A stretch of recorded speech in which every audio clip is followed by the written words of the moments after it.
Shalom, berjumpa kembali dalam program pendalaman Alkitab melalui pelajaran Sekolah Sabat bersama dengan kami, Cornelius Media.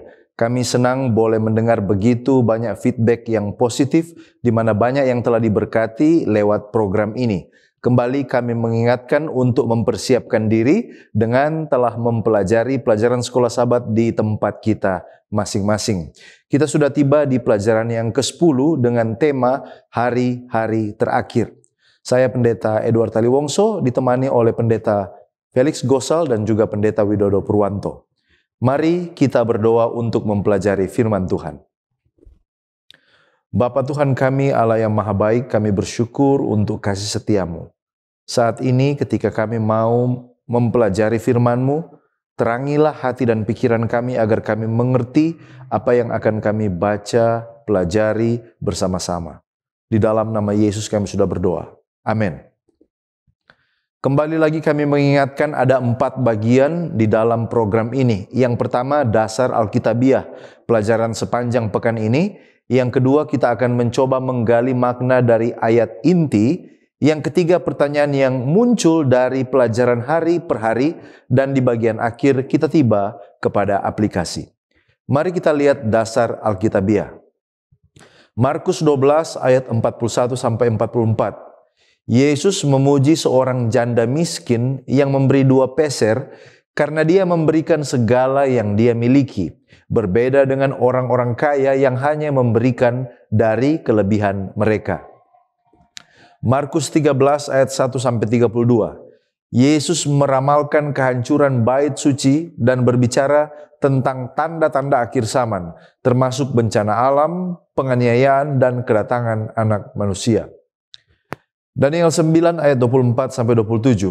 Nubuatan tentang 70 minggu menetapkan waktu bagi umat Israel untuk mengakhiri pelanggaran, membawa keadilan dan mengurapi yang kudus dengan fokus pada kedatangan Sang Mesias.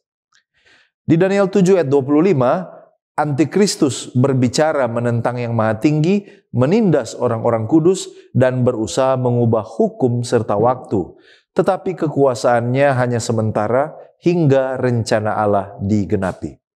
Lalu kemudian ada 1 Tesalonika 4 ayat 13 sampai 18. Paulus menghibur orang percaya dengan mengingatkan bahwa mereka yang mati di dalam Kristus akan dibangkitkan terlebih dahulu pada saat kedatangan Tuhan, dan bersama-sama orang-orang yang masih hidup akan diangkat untuk bertemu dengan Tuhan. Sekarang kita lihat pengertian judul pelajaran Sekolah Sabat Hari-Hari Terakhir. Sesuai konteks pelajaran Sekolah Sabat, apa pengertian hari-hari terakhir? Apakah ini hari-hari terakhir Yesus di dunia atau hari-hari terakhir dunia ini? Cakupan dari hari-hari terakhir yang dimaksud dalam pelajaran ini adalah melampaui hari-hari terakhir Yesus di bumi ini. Yesus menubuatkan peristiwa kehancuran kota Yerusalem oleh tentara Roma pada tahun 70 Masehi. Bagi murid-murid, kehancuran kota Yerusalem adalah tanda kesudahan dunia. Contohnya Thomas Shepard dalam Andrews Bible Commentary halaman 1321 mengatakan, para murid tidak secara khusus bertanya tentang akhir dunia. Meskipun dalam pikiran mereka kehancuran bait Allah mungkin saja berhubungan dengan akhir dunia. Jadi tanpa mereka sadari, mereka sesungguhnya telah bertanya 2 peristiwa yang berbeda, yaitu kehancuran Yerusalem dan juga tanda-tanda kedatangan Anak Manusia. Sehingga dalam kesempatan itu Yesus mengambil waktu untuk menjelaskan juga tentang tanda akhir zaman menjelang kedatangannya yang kedua kali. Apa sesungguhnya peristiwa-peristiwa di hari-hari terakhir yang penting itu? Peristiwa besar yang digambarkan di dalam Markus 13 ayat 24 sampai 32 tidak lain dan tidak bukan adalah kembalinya Yesus Kristus di dalam kemuliaan.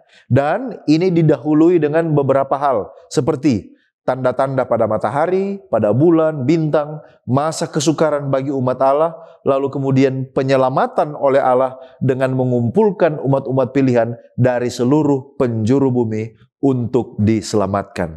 Itulah peristiwa-peristiwa penting yang menuju atau menuntun kepada klimaks, yaitu kedatangan Kristus yang kedua kali.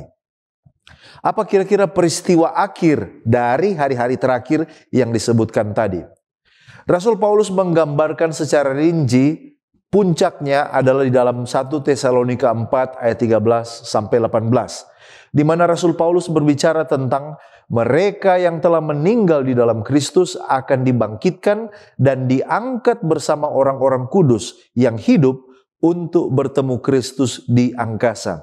Ini adalah pengharapan yang terbesar, ini adalah klimaks dari pengharapan umat-umat Allah, di mana musuh yang paling akhir, yaitu kematian, telah dikalahkan untuk selama-lamanya. Inilah pendahuluan yang akan mempersiapkan saudara dan saya untuk masuk lebih dalam. Baik, kita tiba pada ayat inti, dan ayat inti kita pekan ini diambil dari Markus pasal 13 ayat 26 dan 27. Markus pasal 13 ayat 26-27 mengatakan, pada waktu itu orang akan melihat Anak Manusia datang dalam awan-awan dengan segala kekuasaan dan kemuliaannya. Dan pada waktu itu pun ia akan menyuruh keluar malaikat-malaikatnya dan akan mengumpulkan orang-orang pilihannya dari keempat penjuru bumi, dari ujung bumi sampai ke ujung langit. Mari kita lihat apa peristiwa yang mendahului ayat inti ini. Kalau kita melihat Markus pasal 13 ayat 26 dan 27, ayat ini berbicara mengenai akhir zaman dan kedatangan Yesus yang kedua. Nah, sebelum ayat-ayat ini, Yesus sementara membicarakan tentang peristiwa kehancuran bait suci yang kemudian terjadi pada tahun 70 Masehi. Setelah itu, Yesus menjelaskan mengenai penganiayaan dan munculnya Mesias palsu, hingga pada fenomena alam yang akan terjadi menjelang kedatangannya. Dan Yesus menyampaikan khotbah ini di Bukit Zaitun setelah mereka baru saja keluar dari bait suci, dan peristiwa ini terjadi setelah murid-muridnya mengagumi keindahan dan betapa kokohnya bangunan bait suci. Nah, mari kita lihat siapa yang berbicara dalam ayat ini, ditujukan kepada siapa, dan apa inti pelajaran dari ayat inti ini. Saudara-saudara, Markus pasal 13 ayat 26 dan 27, ini adalah perkataan Yesus sendiri, dan perkataan ini ditujukan kepada murid-muridnya. Jika kita melihat konteks di dalam Markus pasal 13 ayat 3, maka murid-murid ini merujuk kepada Petrus, Yakobus, Yohanes, dan Andreas yang bertanya tentang tanda-tanda akhir zaman. Sedangkan inti dari pelajaran ayat ini, kita memiliki 3 hal. Yang pertama, di dalam ayat ini, Yesus sementara mengingatkan jika kedatangannya yang kedua itu adalah pasti dan akan terjadi. Kemudian pelajaran yang kedua, Yesus sementara memberitahukan tentang tanda-tanda kedatangannya, sehingga demikian mengingatkan kepada umat percaya untuk selalu bersiap dan waspada. Dan yang ketiga, di sini Yesus menunjukkan jika keselamatan itu bersifat universal dan meliputi segala bangsa dari penjuru bumi. Nah, saudara-saudara, di dalam ayat inti kita ada kata waktu. Sehingga muncul pertanyaan, kapan waktu yang dinyatakan di dalam ayat ini? Pada waktu itu. Dan kemudian, siapa orang-orang pilihan yang akan dikumpulkan Yesus? Dan bagaimana cara mengumpulkan orang-orang pilihan tersebut? Nah, baik. Mari kita lihat pertama mengenai waktu. Nah, waktu yang dimaksudkan di dalam ayat ini merujuk kepada kedatangan Yesus yang kedua kali. Tetapi, hari dan jam kedatangannya tidak dinyatakan. Kerinduan Segala Zaman jilid 2 halaman 267 mengatakan, saat yang tepat kedatangan Anak Manusia yang kedua kalinya adalah rahasia Allah. Jadi sekalipun waktu ini merujuk kepada kedatangan Yesus yang kedua kali, tetapi mengenai hari dan jamnya tidak dinyatakan di dalam Alkitab. Kemudian mengenai orang-orang pilihan yang akan dikumpulkan, di sini merujuk kepada mereka yang akan diselamatkan. Kerinduan Segala Zaman jilid 2 halaman 267 mengatakan, Kristus akan datang dengan awan dan dengan kemuliaan besar. Banyak sekali malaikat yang bercahaya akan menyertai dia. Dia akan datang membangkitkan orang mati dan untuk mengubahkan orang saleh yang hidup untuk kemuliaan. Ia akan datang untuk menghormati mereka yang mengasihi dia dan memelihara hukum-hukumnya. Jadi kalau kita melihat dari kutipan ini, mereka ini yang akan dikumpulkan adalah mereka yang diselamatkan, mereka yang mengasihi Allah dan memelihara hukum-hukumnya. Kemudian bagaimana cara mengumpulkan orang-orang pilihan ini? 28 Doktrin Gereja Masih Advent Hari ke-7 halaman 378 menyebutkan ada dua cara yang akan terjadi secara universal ketika Allah akan mengumpulkan orang-orang pilihan ini. Yang pertama lewat kebangkitan orang saleh yang mati dalam Kristus, dan yang kedua lewat pengubahan orang saleh yang masih hidup.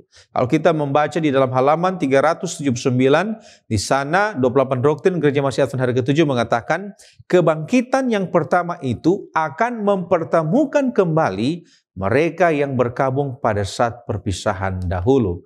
Sementara itu, di sana dilanjutkan, oleh karena itu, semua umat percaya akan berdiri bersama-sama, berhimpun pada waktu kedatangan Kristus yang kedua kali, yang penuh dengan kemuliaan, baik orang benar yang dibangkitkan dari segala kurun zaman, dan mereka yang tinggal hidup pada waktu kedatangan Kristus. Jadi inilah pengertian dari mengumpulkan orang-orang pilihan. Dari ayat inti kita berpindah kepada topik pembahasan 2 koin kecil sebagai persembahan. Dalam konteks pelajaran sekolah Sabat, khususnya Markus 12 ayat 41-44, mengapa harus memberikan persembahan dan apa dasar aturannya? Apakah hukum Musa atau hukum Yahudi? Konsep memberikan persembahan adalah konsep Alkitabiah yang landasannya bukan kepada hukum Yahudi, melainkan berlandaskan pada aturan firman Allah. Sebelum bangsa Yahudi ada, prinsip memberi persembahan telah muncul dalam kisah Kain dan Habel yang tercatat di dalam Kejadian pasal 4. Kemudian dipraktekkan juga oleh Nuh dalam Kejadian 8 ayat yang ke-20. Kemudian Yakub dalam Kejadian 35 ayat 14. Dan muncul bangsa Israel. Oleh petunjuk Allah melalui Musa, maka mezbah persembahan bangsa Israel yang kemudian dikenal dengan Bait Allah dibangun dari persembahan sukarela. Artinya persembahan yang diberikan dengan hati yang rela. Keluaran 35 ayat 29 katakan, semua laki-laki dan perempuan yang terdorong hatinya akan membawa sesuatu untuk segala pekerjaan yang diperintahkan Tuhan dengan perantaran Musa untuk dilakukan. Mereka itu, yakni orang Israel, membawanya sebagai pemberian sukarela bagi Tuhan. Inilah yang menjadi landasan mengapa janda dalam Markus 12 ayat 41-44 itu membawa persembahan ke Bait Allah. The Desire of Ages halaman 616 katakan bahwa janda itu percaya bahwa pelayanan bait suci adalah penetapan Tuhan dan ia ingin melakukan yang terbaik untuk tetap menopangnya. Itulah kerinduan hati janda itu, yaitu memberikan persembahan untuk menopang pekerjaan Tuhan yang dicintainya. Jadi mengapa kita harus memberikan persembahan? Sederhananya karena itu adalah kehendak Allah yang penuh kasih kepada kita sesuai dengan Maliaki 3 ayat yang ke-10 yang mengajarkan tentang memberikan bukan hanya persepuluhan tetapi juga persembahan. Pada dasarnya persembahan adalah ungkapan rasa syukur kita kepada Allah. Selain itu kita juga memberi persembahan untuk terlibat di dalam menopang pekerjaan Tuhan. Nah sekarang kepada siapa diberikan? Apakah ke Bait Allah atau kepada Allah? Dan siapa yang mengelola saat itu dan untuk apa kegiatannya? Konsep Alkitab yang paling mendasar dan dimengerti oleh orang Yahudi saat itu dari memberi persembahan adalah itu dipersembahkan kepada Allah dengan membawanya ke dalam rumah perbendaharaan Allah menurut Maliaki 3 ayat yang ke-10. Rumah perbendaharaan Allah dalam konteks saat itu adalah Bait Allah. Untuk pengelolaan dan penggunaannya Allah mempercayakan kepada para imam dan juga orang Lewi menurut Ulangan 18. Karena merekalah yang dipilih oleh Tuhan untuk melayani khususnya di dalam bait suci dan itu menjadi hak mereka. Tidak salah bila dalam konteks persembahan janda miskin itu Alfa dan Omega jilid 6 halaman 244 katakan bahwa banyak orang menasihatinya untuk menahan uangnya yang sangat kecil jumlahnya itu supaya digunakannya sendiri. Bila diberikan ke dalam tangan para imam yang mendapat makanan cukup, persembahan itu akan tidak kelihatan di antara banyak pemberian yang melimpah yang dibawa ke perbendaharaan. Jadi tersirat di sana bahwa para imamlah yang mengelola dan memiliki hak menggunakan persembahan itu. Dan itu digunakan untuk pekerjaan Tuhan tentunya. Nah, sekarang bagaimana persembahan yang dapat diterima oleh Allah? Dari cerita persembahan janda miskin itu, kita bisa melihat bahwa persembahan yang dapat diterima Allah bukanlah tentang jumlah, tetapi mengenai motif hati. Seventh Day Adventist Bible Commentary volume 5 halaman 649 katakan bahwa dalam pandangan sorga yang terpenting bukanlah ukuran dari sebuah pemberian, tetapi motif yang mendorongnya. Surga hanya tertarik pada jumlah cinta dan pengabdian yang diwakili oleh pemberian itu, bukan nilai uangnya. Kemudian Alpha Omega jilid 6 halaman 245 katakan, hati iman dan kasih lebih disayangi Allah daripada pemberian yang mahal. Dan Counsels on Stewardship halaman 73 dan 74 di sana dikatakan, bukanlah besarnya pemberian yang membuat persembahan itu dapat diterima oleh Allah, melainkan tujuan hati, roh bersyukur dan kasih yang diungkapkannya. Nah, bagaimana dengan orang yang tidak memberikan persembahan? Apa konsekuensinya? Dan bagaimana yang memberi persembahan dengan iman? Apakah ada pahalanya? Firman Tuhan dalam Maleakhi 3 menyebutkan kutuk sebagai konsekuensi bagi mereka yang tidak memberikan persembahan. Mengapa demikian? Karena dengan tidak memberikan persembahan, mereka sedang menipu Allah, kata firman Tuhan dalam Maleakhi pasal 3. Mereka memungkiri berkat-berkat Allah di dalam hidup mereka. Dan dengan demikian berlaku tidak setia terhadap Allah. Sebaliknya, ada janji berkat bagi mereka yang memberi persembahan kepada Tuhan dengan iman dan kesetiaan. Kemudian konsep perjanjian baru di dalam 2 Korintus 9 ayat 7 dan 8 dikatakan di sana, hendaklah masing-masing memberikan menurut kerelaan hatinya, jangan dengan sedih hati atau karena paksaan, sebab Allah mengasihi orang yang memberi dengan sukacita. Dan Allah sanggup melimpahkan segala kasih karunia kepada kamu, supaya kamu senantiasa berkecukupan di dalam segala sesuatu dan malah berkelimpahan di dalam pelbagai kebajikan. Artinya ada jaminan berkat Tuhan dan kelimpahan di sana. Dalam buku The Faith I Live By halaman 245 dikatakan juga bahwa memberi persembahan justru memberikan kebahagiaan yang lebih kepada si pemberi. Itulah sebabnya pena inspirasi katakan bahwa setelah memberikan persembahannya, janda miskin itu merasakan kebahagiaan yang mendalam di hatinya, percaya bahwa Allah akan memenuhi segala keperluannya. Baik, terima kasih pendeta. Sekarang kita mencoba membahas judul tidak satu batu pun di atas batu lainnya. Nah, berdasarkan Markus 13 ayat 1 sampai 13, ada beberapa hal yang patut kita tanyakan dan menemukan jawabannya. Yang pertama, mengapa bait suci harus diruntuhkan? Bait suci harus diruntuhkan karena simbolisme keindahannya yang luar biasa sesungguhnya telah kehilangan makna rohaninya. Meski bait suci ini terlihat megah, tetapi Yesus menunjukkan bahwa penolakannya terhadap Yesus dan kerusakan moral yang terjadi di Yerusalem menjadikan penghancurannya sebagai tanda penghakiman Allah atas sistem keagamaan yang sudah rusak. Ini juga untuk menunjukkan bahwa fokus iman akan bergeser dari bait suci fisik kepada Yesus Kristus sendiri sebagai pusat penyembahan. Siapa yang meruntuhkan? Apakah ini kehendak Allah? Dan mengapa sepertinya Allah tidak mencegah hal ini? Pasukan Romawi yang meruntuhkan bait suci pada tahun 70 Masehi dipimpin oleh Jenderal Titus. Peristiwa ini sesuai dengan kehendak Allah seperti yang telah dinubuatkan oleh Yesus sebagai bagian dari penghakiman atas Israel. Allah tidak mencegahnya karena kehancuran itu merupakan langkah penting dalam sebuah transisi menuju The New Covenant atau perjanjian baru, di mana umat Allah tidak lagi bergantung pada bait suci fisik, tetapi pada iman mereka kepada Kristus dan pekerjaan Roh Kudus. Apakah Yesus menubuatkan atau meramalkan sebagaimana kata yang terdapat di dalam bahasa Indonesia? Apakah ada perbedaan? Dan kapan ini terjadi? Apakah ini hanya menggambarkan kehancuran bait suci saja? Ataukah peristiwa ini ada sesuatu yang jauh lebih signifikan? Nah saudaraku, Yesus menubuatkan peristiwa ini, yang artinya pernyataannya datang langsung dari Allah sebagai bagian dari rencana ilahi, bukan hanya sekedar prediksi atau ramalan manusiawi. Nubuatan ini digenapi pada tahun 70 Masehi dengan kehancuran Yerusalem dan Bait Suci oleh Romawi. Nah, fokus Yesus tidak hanya pada kehancuran Bait Suci, tetapi juga pada sebuah peringatan bagi para murid mengenai penganiayaan yang akan mereka alami, serta tentang penghakiman yang lebih besar pada akhir zaman. Ellen White dalam The Great Controversy halaman 25 mengatakan, nubuat yang diucapkannya memiliki dua makna. Selain menubuatkan kehancuran Yerusalem, tetapi juga memiliki signifikansi yang lain.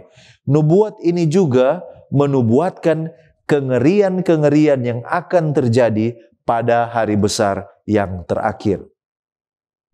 Apakah kira-kira ada ramalan tentang dibangunnya kembali Bait Suci? Bagaimana dengan nasib mereka yang beribadah? Di mana mereka akan beribadah kalau Bait Suci ini sudah dihancurkan? Bukankah ini akan melunturkan percaya mereka? Menurut kitab Ibrani, orang percaya sekarang memiliki keimamatan, Bait Suci, dan kurban yang lebih baik melalui Yesus Kristus. Oleh karena itu, tidak perlu lagi berharap pada pembangunan kembali Bait Suci fisik di Yerusalem. Karena pengorbanan Yesus telah menggantikan seluruh sistem ibadah perjanjian lama yang berpusat pada Bait Suci. Mari kita lihat satu demi satu. Bait Suci di dalam Yesus Kristus memiliki keimamatan yang lebih baik. Dalam perjanjian baru, Yesus Kristus dipandang sebagai imam besar yang agung, yang berbeda dari imam-imam yang berasal dari keturunan Harun. Yesus menjadi imam besar selamanya menurut peraturan Melkisedek yang melampaui keimamatan Harun, karena keimamatan Kristus itu abadi dan sempurna, sesuai dengan Ibrani 7 ayat 23 sampai 24, Ibrani 7 ayat 26 dan 27. Lalu yang kedua, Bait Suci di dalam Kristus adalah Bait Suci yang lebih baik. Di dalam Yesus orang percaya tidak lagi membutuhkan Bait Suci fisik, karena Yesus sendiri adalah Bait Suci yang sejati. Kristus melayani di kemah yang lebih besar dan lebih sempurna, yang bukan dibuat oleh tangan manusia. Ibrani 9 ayatnya yang ke-11. Lalu yang ketiga, kurban yang lebih baik. Artinya, kurban Yesus di kayu salib lebih baik daripada korban-korban binatang yang dipersembahkan di Bait Suci fisik. Pengorbanan Yesus adalah sekali untuk selamanya dan tidak perlu diulang. Terdapat dalam Ibrani 10 ayat 12 dan 14 dan Ibrani 9 ayatnya yang ke-26. Dengan dasar ini, maka kitab Ibrani menunjukkan bahwa Yesus Kristus telah memenuhi seluruh fungsi Bait Suci perjanjian lama, baik keimamatannya, baik persembahan korbannya, maupun juga Bait Suci fisik itu sendiri. Jadi, orang percaya sekarang memiliki akses langsung kepada Allah melalui Yesus, sehingga tidak perlu menantikan pembangunan kembali Bait Suci fisik di Yerusalem. Baik, kita tiba pada pokok pembahasan mengenai Sang Pembinasa Keji. Nah, di dalam pelajaran Markus pasal 13 ayat 14 sampai 15, kita akan melihat beberapa hal yang penting, yaitu siapa pembinasa keji yang dimaksudkan di dalam ayat ini, apa yang dilakukan oleh pembinasa keji ini, apa masih ada dan berlaku sampai saat ini, dan siapakah yang dimaksudkan orang-orang yang harus melarikan diri, dan mengapa ini harus terjadi, dan mengapa tidak ada pencegahan dari Allah. Nah, saudara-saudaraku yang terkasih dalam Yesus Kristus, pembinasa keji di dalam konteks Markus pasal 13 ini merujuk kepada bangsa Roma. Dan kalau kita melakukan study intertextuality, kita akan menemukan paralel ayat ini di dalam kitab Lukas pasal 21 ayat 20. Di sana mengatakan, apabila kamu melihat Yerusalem dikepung oleh tentara-tentara, ketahuilah bahwa keruntuhannya sudah dekat. Nah, untuk memahami frase-frase ini, maka mari kita melihat apa yang dikatakan oleh Bible Commentary dan juga oleh Roh Nubuat. Yang pertama dari Seventh-day Adventist Bible Commentary jilid 5 halaman 499 mengatakan bahwa peristiwa yang diumumkan jelas adalah penghancuran Yerusalem oleh Romawi pada tahun 70 Masehi, di mana pada saat itu simbol-simbol paganisme Romawi didirikan di area Bait Suci. Kemenangan akhir halaman 26 mengkonfirmasi ini, dikatakan bila mana tiang-tiang berhala orang Roma didirikan di atas tanah suci beberapa ratus meter di luar tembok kota, maka pengikut-pengikut Kristus menyelamatkan diri dengan melarikan diri. Nah, kalau begitu, apakah masih ada dan berlaku sampai saat ini? Nah, saudara, kata yang digunakan di sini adalah abomination of desolation. Dan Matius menjelaskan jika di sini Yesus merujuk kata-kata ini pada nubuatan Daniel. Nah, pada kitab Daniel, kata ini muncul pada pasal 9, pasal 11, dan pasal 12. Dalam kitab Daniel, kata ini digunakan dan merujuk kepada yang pertama, kejatuhan Yerusalem oleh Kekaisaran Roma, dan yang kedua, masa kegelapan dalam periode nubuatan 1260 tahun yang merujuk kepada gereja Roma. Nah, sehubungan dengan ayat ini, Zdravko Stefanovic di dalam Daniel Wisdom to the Wise halaman 361 mengatakan, dalam khotbahnya di pohon zaitun, Yesus mengatakan kepada para muridnya bahwa akhir zaman akan tiba seperti kedatangan tentara Romawi yang akan menghancurkan Yerusalem dan Bait Allah. Jadi peristiwa yang digambarkan oleh Yesus ini merujuk pada kehancuran Yerusalem itu sendiri dan nubuatan yang akan terjadi pada 1260 tahun, tetapi itu juga adalah sebuah pemikiran atau sebuah gambaran yang akan terjadi menjelang kedatangan Yesus yang kedua kali. Nah, siapa orang-orang yang harus melarikan diri di sini? Yesus merujuk orang-orang ini kepada penduduk Yerusalem dan secara spesifik kepada pengikut Yesus yang ada pada saat itu. Dan muncul pertanyaan, mengapa hal ini harus terjadi? Saudara-saudaraku yang terkasih, sesuai dengan kitab Daniel, bangsa Yahudi yang saat itu berada pada masa penghukuman 70 tahun di pembuangan di Babel akan kembali untuk diberikan kesempatan memperbaiki perjanjian mereka dengan Tuhan. Dan Daniel menubuatkan jika waktu yang ditetapkan Tuhan adalah periode nubuatan 70 minggu atau 490 tahun. Tetapi kita melihat di dalam sejarah, bangsa ini gagal. Oleh karena itu, mari kita lihat beberapa kutipan Roh Nubuat yang menjelaskan tentang hal ini. Kenapa hal ini harus terjadi? Kemenangan akhir halaman 19 mengatakan, di sana selama berabad-abad, nabi-nabi kudus telah mengucapkan pekabaran-pekabaran amarannya. Di sana, imam-imam mengayunkan pedupanya dan asap-asap pedupaan bersama-sama dengan doa orang yang berbakti naik ke hadirat Allah. Di sana, setiap hari dipersembahkan darah domba yang disembelih merujuk kepada anak domba Allah. Di sana, Tuhan telah menyatakan hadiratnya dalam awan kemuliaan di atas takhta kemurahan. Tetapi sejarah umat pilihan itu yang tampak hanyalah catatan kemurtatan dan pemberontakan. Mereka telah menolak rahmat surga, menyalahgunakan kesempatannya, serta menganggap enteng kesempatan-kesempatan itu. Saudara-saudara, selanjutnya Roh Nubuat mengatakan bahwa utusan-utusan yang dikirimkan, para nabi atau para nabi-nabi ini, mereka bukan saja ditolak, tetapi dibunuh. Bukan saja nabi-nabi yang diutus oleh Tuhan, tetapi Yesus sendiri ketika dia datang, dia ditolak, bahkan dia dibunuh. Kemenangan akhir halaman 21 mengatakan, mereka telah meremehkan kasih-Nya, menolak dan menghina nasihat-Nya, dan mengejek amarannya. Pertanyaan berikut, apakah tidak ada pencegahan dari Allah?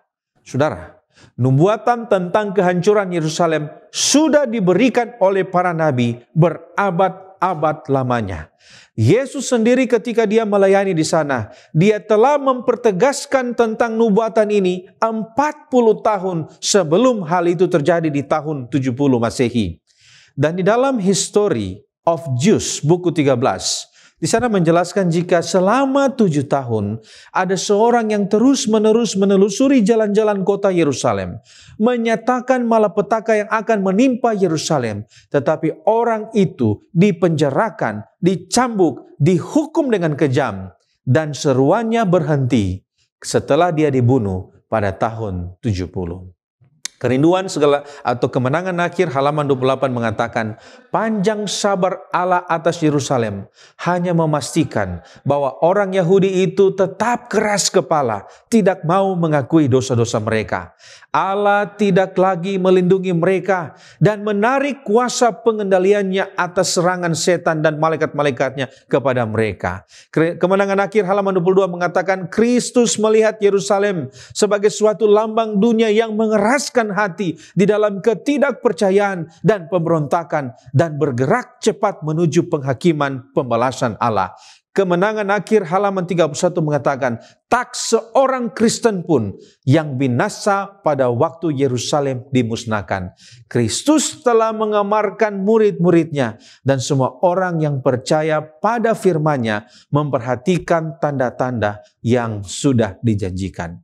Jadi kalau kita melihat ini semua sudah diamarkan, ini semua sudah dicegah. Dan bagi mereka yang tidak mendengarkan, mereka mendapat bagian dalam penghakiman itu. Bagi mereka yang mendengarkan, mereka luput dari pembinasaan itu.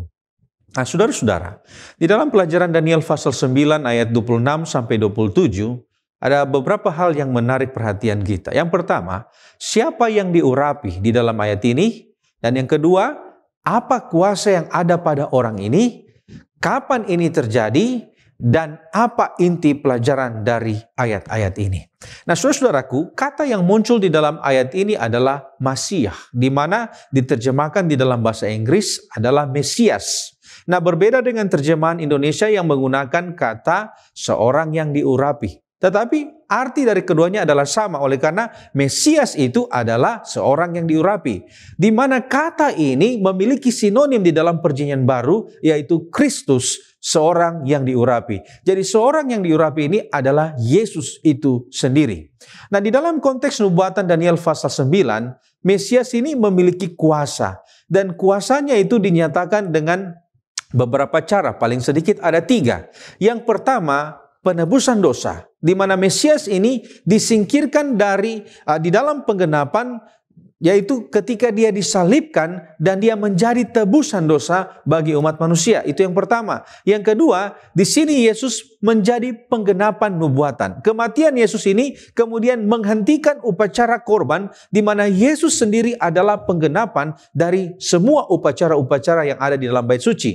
Dan yang ketiga, ada pelajaran mengenai penghakiman, yaitu kematian Mesias membawa penghakiman atas bangsa yang menolak dia. Nah, kapan peristiwa ini terjadi? Peristiwa ini terjadi setelah periode nubuatan 62 minggu yang jatuh pada tahun 27 Masehi, yaitu tahun ketika Yesus diurapi atau dibaptiskan. Sedangkan ayat 27 ini merujuk pada periode nubuatan 1 minggu, di mana Mesias itu akan menghentikan korban sembelihan pada pertengahan minggu, yaitu jatuh pada tahun 31 Masehi, di mana kematian Yesus ini telah menggenapi segala bentuk upacara ritual korban sembelihan. Nah, kemudian apa inti pelajaran dari ayat-ayat ini? Mari kita lihat. Paling sedikit kita akan mendapatkan 5 inti atau 5 pelajaran dari ayat-ayat ini. Yang pertama adalah kedaulatan Allah dalam sejarah, di mana apa yang telah ditetapkan akan berlangsung sesuai dengan rencana Allah. Dan di sini Allah memberikan penghiburan, memberikan kepastian bagi umat-umat atau bagi umat Kristen, sama seperti penghiburan dan keselamatan yang terjadi bagi pengikut Kristus pada kehancuran Yerusalem. Pengalaman yang sama dapat kita miliki ketika Yesus akan datang pada kali yang kedua. Yang kedua, pengorbanan Kristus. Di dalam nubuatan terpanjang kitab Daniel, pengorbanan Kristus ini menjadi sentral dari pengajaran dan teologi Kristen. Yang ketiga, peringatan tentang penderitaan. Ayat ini mengajak kita untuk tetap setia meskipun menghadapi kesulitan, penindasan di dalam menghadapi kehidupan orang-orang Kristen. Dan juga yang keempat, pengharapan dalam penderitaan. Dan yang kelima, pengadilan Allah yang adil. Baik, terima kasih pendeta. Sekarang kita pindah kepada topik kesusahan besar. Dari siapa dan apa kesusahan besar yang digambarkan dalam konteks Markus 13 ayat yang ke-19? Seventh-day Adventist Bible Commentary volume 5 halaman 500 menyatakan bahwa kesusahan besar yang digambarkan di sini ialah penganiayaan yang hebat atau the Great Tribulation.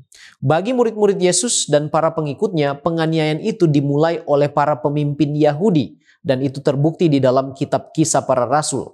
Kemudian oleh orang-orang kafir serta pemimpin-pemimpin mereka juga menganiaya orang-orang Kristen pada waktu itu. Setelah itu yang paling puncak dan yang dimaksud lebih spesifik dalam konteks Markus 13 ayat 19, di mana itu menggemakan nubuatan dari Daniel 7 dan 8 tentang kuasa tanduk kecil, ialah apa yang disebut dengan masa kegelapan atau the Dark Ages, di mana dengan menggunakan kekuasaannya tanduk kecil itu dengan hebatnya dan lamanya menganiaya umat-umat Allah selama 1 masa dan 2 masa dan setengah masa menurut Daniel 7 ayat yang ke-25.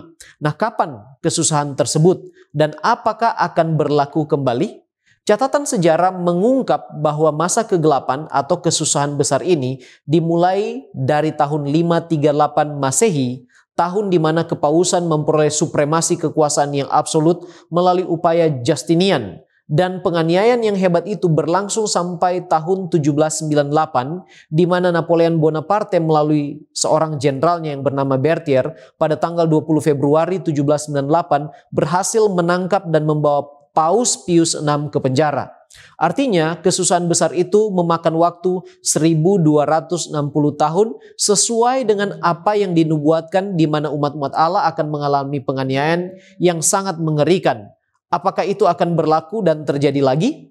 Andrews Study Bible halaman 1301 mengatakan bahwa tepat menjelang kedatangan Yesus yang kedua kali, kesusahan yang besar ini akan terjadi lagi, bahkan lebih mengerikan dari apa yang sudah terjadi selama masa kegelapan. Jadi itu akan terjadi lagi. Nah, sekarang apa pengharapan dan cara untuk luput serta bertahan dari kesusahan besar itu? Testimonies for the Church volume 9 halaman 231 mengatakan umat yang sisa akan dibawa ke dalam pencobaan dan kesusahan yang besar. Mereka yang menaati perintah-perintah Allah dan iman kepada Yesus akan merasakan kemarahan naga dan bala tentaranya. Mereka di sini membutuhkan iman yang dapat bertahan dalam keletihan, penundaan, dan kelaparan. Iman yang tidak akan luntur meskipun dicobai dengan hebat. Dengan demikian, cara terbaik untuk bertahan dan luput dari kesusahan besar ini ialah persiapan setiap hari, melatih iman untuk selalu tahan uji dan menurut pada kebenaran firman dan perintah-perintah Allah. Sebab pengharapan yang diberikan bagi mereka yang setia dan bertahan dengan iman, dengan penurutan menurut Wahyu 2 ayat 10 ialah bahwa mereka yang bertahan sampai kesudahan akan menerima mahkota kemenangan atau mahkota kehidupan. Itu janji dan pengharapan yang perlu kita pegang. Baik, terima kasih pendeta. Sekarang kita mencoba menggali tema kedatangan anak manusia. Mengapa anak manusia datang dan untuk siapa dia datang kembali? Anak manusia atau Yesus Kristus, dia datang kembali untuk menggenapi janji keselamatan dan menjemput umatnya, baik yang telah meninggal maupun yang masih hidup. Mereka yang mati dalam Kristus akan dibangkitkan dan semua orang percaya akan diangkat untuk bertemu dengannya di angkasa seperti yang dijelaskan di dalam beberapa ayat. 1 Tesalonika 4 ayat 13-18 dan 1 Korintus 15. Apa tanda yang lalu dan sekarang masih sama tentang kedatangan anak manusia? Tanda-tanda yang disebutkan di dalam Markus 13 ayat 24-32 seperti perubahan yang terjadi pada matahari, bulan, dan bintang adalah tanda-tanda yang masih dianggap relevan hingga sekarang. Fenomena ini menggambarkan bahwa alam semesta akan merespon secara dramatis menjelang kedatangan Kristus. Selain itu, peristiwa-peristiwa dunia seperti penganiayaan, kekacauan, dan kebangkitan nabi-nabi palsu juga tetap relevan sebagai tanda yang menandakan bahwa akhir zaman sudah semakin dekat. Apakah waktu kedatangan Anak Manusia dapat diramalkan meskipun memang ada tanda-tanda yang telah terjadi sesuai dengan Alkitab? Waktu kedatangan Anak Manusia tidak dapat diramalkan secara pasti. Meskipun ada tanda-tanda yang telah dan akan terjadi. Seperti yang digambarkan dalam Alkitab, Yesus sendiri mengatakan dalam Markus 13 ayat 32 bahwa tidak seorang pun yang tahu tentang hari atau saat itu, malaikat-malaikat di surga juga tidak dan anak pun tidak, hanya Bapa saja yang tahu. Hal ini menunjukkan bahwa meski ada tanda-tanda yang dapat dilihat, waktu yang tepat tetap tersembunyi dan hanya diketahui oleh Bapa. Ellen White dalam The Signs of the Times 24 Juni 1889 mengatakan, waktu yang tepat dari kedatangan Kristus yang kedua kali tidak dinyatakan. Yesus berkata, tidak ada seorang pun yang tahu tentang hari dan saat itu. Tetapi ia telah memberikan tanda-tanda kedatangannya dan dia berkata, apabila kamu melihat semuanya itu, ketahuilah bahwa hari itu sudah dekat, sudah di ambang pintu. Ia berpesan kepada mereka, ketika tanda-tanda kedatangannya mulai tampak, lihatlah ke atas, angkatlah kepalamu, sebab penebusanmu sudah dekat. Bagaimana cara kedatangan Anak Manusia dan bagaimana dengan keadaan manusia pada waktu kedatangannya? Kedatangan Anak Manusia akan bersifat pribadi, literal, dan juga terlihat dan juga terdengar oleh semua orang. Seperti yang dijelaskan di dalam Wahyu pasal 1 ayat 7, di sana dikatakan setiap mata akan melihat Dia. Ini menegaskan bahwa kedatangannya akan menjadi peristiwa yang disaksikan oleh semua manusia. Pada saat itu, orang-orang yang tidak percaya akan merasa takut dan terkejut, seperti yang digambarkan di dalam Wahyu 6 ayat 12 sampai 17. Inilah satu kelompok manusia. Sementara ada kelompok yang lain, yaitu orang-orang yang percaya akan menyambutnya dengan sukacita, karena mereka akan diangkat bersama-sama untuk bertemu Kristus di udara, seperti yang dijelaskan di dalam 1 Tesalonika 4 ayat 16 sampai 17. Baik, terima kasih pendeta. Kita tiba pada pendalaman. Apakah yang harus dilakukan supaya bertahan sementara menunggu Anak Manusia yang sudah lama dinantikan? Ada beberapa tips yang bisa kita lakukan ketika kita menantikan Anak Manusia ini. Yang pertama adalah menjaga kewaspadaan. Seperti yang dinyatakan di dalam Lukas pasal 12 ayat 37 dan juga disoroti oleh Rono Buat, tulisan-tulisan Ellen G. White, kewaspadaan ini adalah kunci. Tetap waspada terhadap garis nubuatan yang sudah diungkapkan. Peristiwa-peristiwa kini yang terjadi yang selaras dengan Alkitab ini akan menolong kita untuk tetap setia dan menanti kedatangan Yesus yang kedua kali. Yang kedua, pentingnya menyucikan diri melalui ketaatan. Dan yang ketiga, terlibat di dalam pekerjaan yang sungguh-sungguh. Ketika kita aktif dan terlibat di dalam pekerjaan, entah itu pekerjaan rohani ataupun pekerjaan melayani masyarakat, ini dapat membantu kita di dalam menantikan Yesus datang pada kali yang kedua. Kita dapat bekerja seolah-olah kedatangan Tuhan itu sudah dekat dan mendorong orang lain untuk semangat di dalam melayani Tuhan. Nah, kemudian apa yang harus dilakukan dalam membagikan kebenaran supaya orang lain juga mendapatkan pekabaran yang baik ini? Beberapa tips yang ingin kami bagikan, paling sedikit ada 5. Yang pertama adalah, mari kita bagikan pekabaran yang relevan untuk masa kini. Seperti yang dikatakan oleh Ellen G. White, sama halnya juga dengan Henokh, Nuh, Abraham, Musa yang menyatakan kebenaran yang sesuai dengan zamannya. Saat ini kita dipanggil untuk membagikan kebenaran yang relevan dengan konteks kita hidup di dunia modern ini. Kemudian yang kedua adalah mari kita manfaatkan peristiwa-peristiwa saat ini. Dengan banyak dengan banyaknya peristiwa-peristiwa yang meresahkan yang terjadi akhir-akhir ini dapat kita gunakan untuk membuka percakapan, untuk berdiskusi tentang nubuatan-nubuatan Alkitab dan juga pengharapan yang ditemukan dalam janji-janji Yesus kepada siapa saja yang kita temukan di mana saja mereka berada. Dan mari kita lakukan percakapan ini dengan bijaksana, dengan memastikan bahwa percakapan kita ini mengarah kepada pengharapan, bukan kepada ketakutan.